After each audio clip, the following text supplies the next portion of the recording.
Empathy is that skill set to be able to understand other people. And of course, in advertising and marketing, we've been doing that for decades. But I feel in recent years, perhaps the shift to how we understand people, particularly with the digital world, has changed a little bit. And maybe there's now a bit of a renaissance.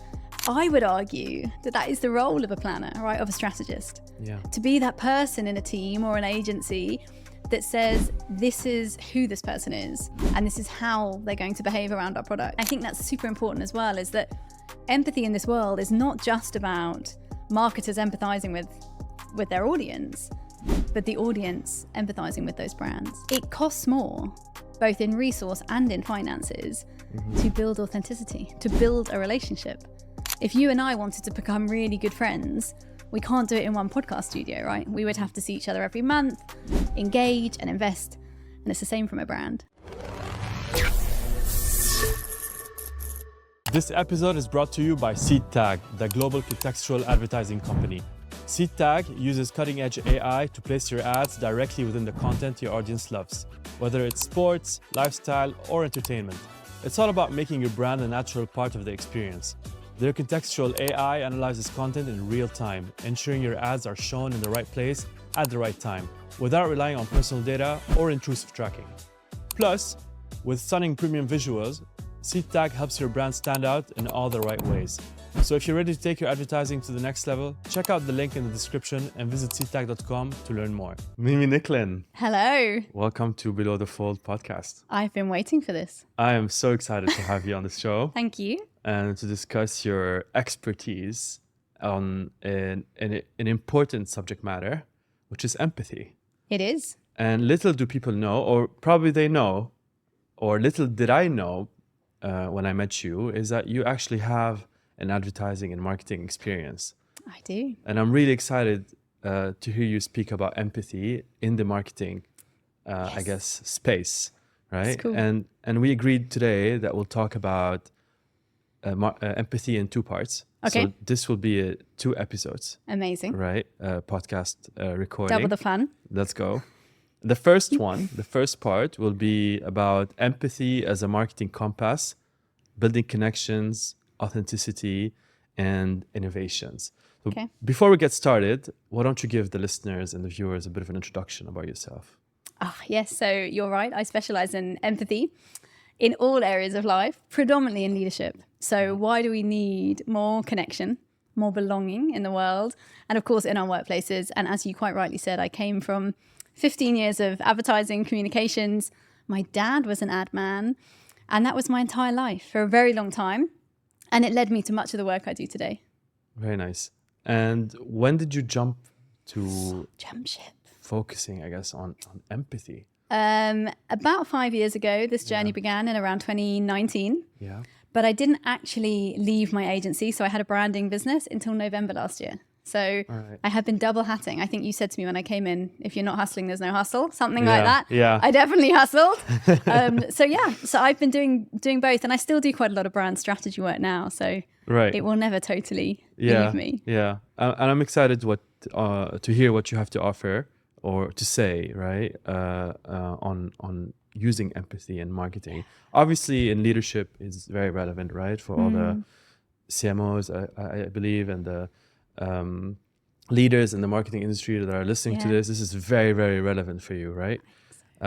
Let's start with the first segment, right, of this first part. Okay. On empathy, which is empathy as a strategic compass, right?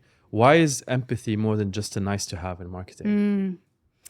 Because if you don't understand who you're selling to, how are you ever going to sell to them? So I think fundamentally, the more you understand what empathy is, which is perspective taking at its simplest, right? The ability to understand how someone else sees, thinks, or experiences perhaps the same reality as you.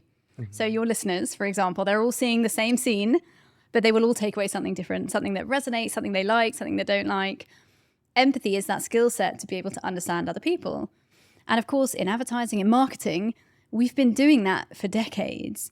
But I feel in recent years, perhaps the shift to how we understand people, particularly with the digital world, has changed a little bit. And maybe there's now a bit of a renaissance around really understanding empathy and what empathy is in branding, which is just the ability to really understand what is your product's role in their lives? Why do they want it? How are they going to use it, right? So fundamentally, it's around insight. I think probably the core to all insight is empathy. Right. So as a planner, let's say, Yep. I need to plan for a particular product launch. Let's say I have at my disposal a number of data sources that I'm going to use to understand my target audience. What is empathy's role in that sort of scenario? Is it maybe digging a little bit more insights, or is it, I guess, like you said, maybe perhaps trying to understand what would tick, I guess, the box for a customer, right? What would make them happy? Yeah, and we live in a world where there's so much data, which is phenomenally powerful. And I often say on stage that empathy is data. It's human data. So I think as a planner or as a strategist, when you're looking at all those data sources, I often use, when I'm doing strategic work, something called empathy mapping, which is a tool, like if you don't know it, Google it, super interesting, which fundamentally just lets you into their world and says, with all of this data I have available, how do I understand what they're seeing, what they're hearing, what they're doing, what they want? So really standing in their shoes. You might have heard that before, Ibrahim, when people say that empathy is to stand in the shoes of others.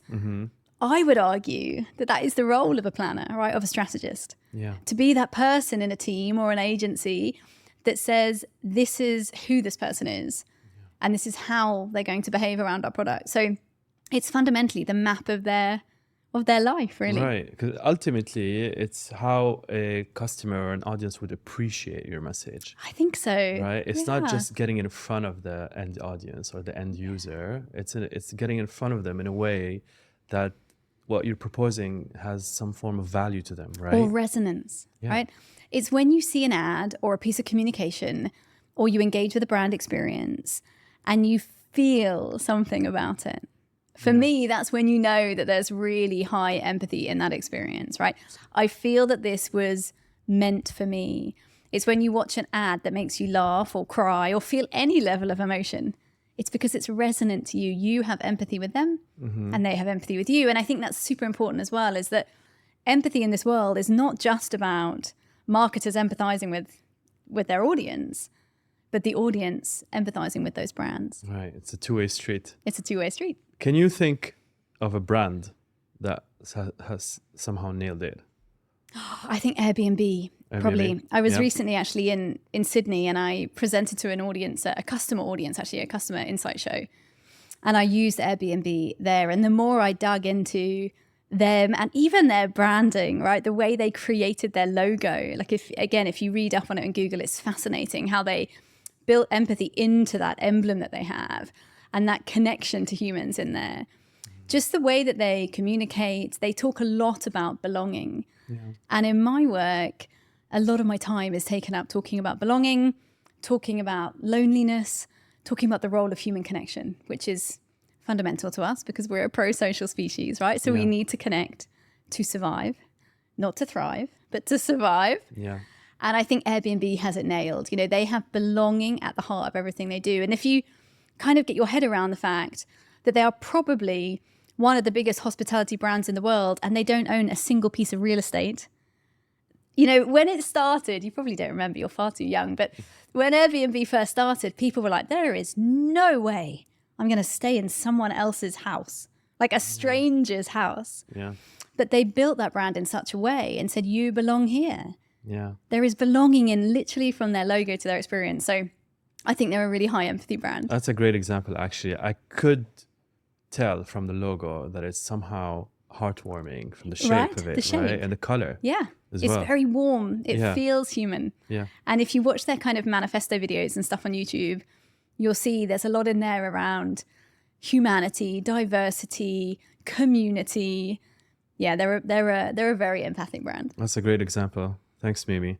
Let's jump on to the next one. Yep. Building authentic relationships. Okay. Right? Why is authenticity so rare in today's marketing landscape to start with? Why is it so rare? I wish it wasn't. Do you mean from a brand point of view? Yeah. And how does empathy, I guess, help brands, right, move beyond, transactional relationships, right, to build genuine connections? Yeah. Look, I think it's funny when you ask senior marketers if they understand and value the role of emotional connection, the role of authenticity in the relationships with their customers, of course they're going to say yes. But we are living in a world that is driven by the P&L, right? We are living in such a tight financial system that in many areas, not just marketing, but in many areas, we have lost our ability to kind of see the wood for the trees. Everything is a run, you know, to the double-digit growth this quarter, next quarter, every quarter. And that, of course, creates inauthenticity. It creates it in our relationships, in our teams. So if you ask many of your colleagues in the industry about how they feel in their workplace, I would bet 8 out of 10 of them will tell you it used to be more creative. It used to be more fun. We have less team members doing more work. Our clients run us with procurement in mind rather than creativity in mind, right? So the industry is under such pressure. And you just have to look at the way that agencies are consolidating, what's happening at a group level to see that, you know, that there's so much more pressure on every dollar that we're spending. Yeah. We have to be really, really choiceful. And often that will lead brands and marketers to spending on short-termism. Right. So to spending on, you know, promotions to drive immediate volume uplift because the board is demanding it.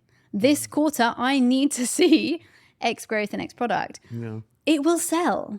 But are you building an authentic relationship? No. But we're living through a cost of living crisis. So, you know, reduce the prices or put them on promo. People will buy your product. But is that authenticity? No. Will they remember you past the sale, past the promotion? Perhaps not. Are you driving non-swapping behavior? Unlikely. Right. So I think fundamentally it all comes back to the economy and the world that we're living in and just the pressure that we have on every marketing dollar.